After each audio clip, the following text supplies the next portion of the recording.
దేవుడు నమ్ముతారా? అంటే దేవుడు అని అనను, కానీ ఒక పవర్ అని, ఒక శక్తి ఉంది అనేది నమ్ముతా సార్. ఆ శక్తి నడిపిస్తుంది ప్రపంచాన్ని అనేది, విశ్వం అనేది నమ్ముతాం. శక్తి అంటే? శక్తి అంటే ఇప్పుడు మనలో ఉన్న ఒక నమ్మకం, మనలో ఉన్న నమ్మకంనే నేను శక్తి అంటాను. అంటే ఆ నమ్మకమే మనల్ని నడిపిస్తుంది. నేను దాన్ని ఇంకోలా చెప్తాను. Yes sir. దేవుడు అనే కాన్సెప్ట్ని మనిషిగా మనం క్రియేట్ చేసుకున్నాం. ఎస్.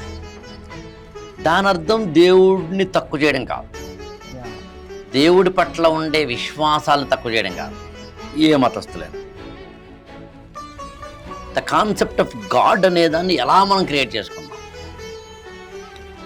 మామూలుగా హ్యూమన్ ఎవల్యూషన్ జరిగింది. 4 పాదాల మీద నడిచే జంతువుల నుంచి 2 పాదాలకు వచ్చాం. ఎస్. 2 పాదాల మీదకి వచ్చినప్పుడు నిటారుగా నిలబడి మనం వర్క్ స్టార్ట్ చేసాం. కరెక్ట్.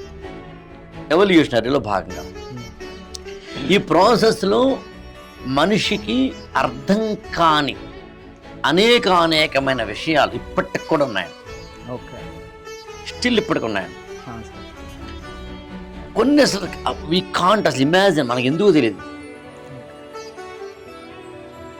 ఎవరితో పెళ్ళి అవుతుందో సరే, పలానా అమ్మాయిని పలానా అబ్బాయి ప్రేమిస్తాడండి, ప్రేమించాడు కాబట్టి పెళ్లి చేసుకుంటాడు, కాబట్టి నేను అనుకున్నది అయ్యింది అంటాడు.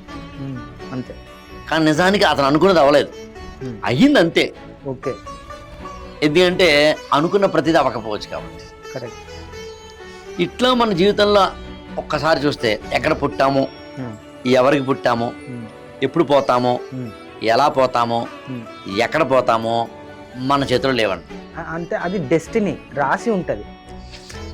రాసి నమ్ముతా నేను, రాసి ఉంది అనేది. రాసి ఉంది అని అనకపోతే మనం చాలా ఇబ్బందులు పడతాం కాబట్టి అది ఆ స్టేట్మెంట్ చెప్పుకుంటాం.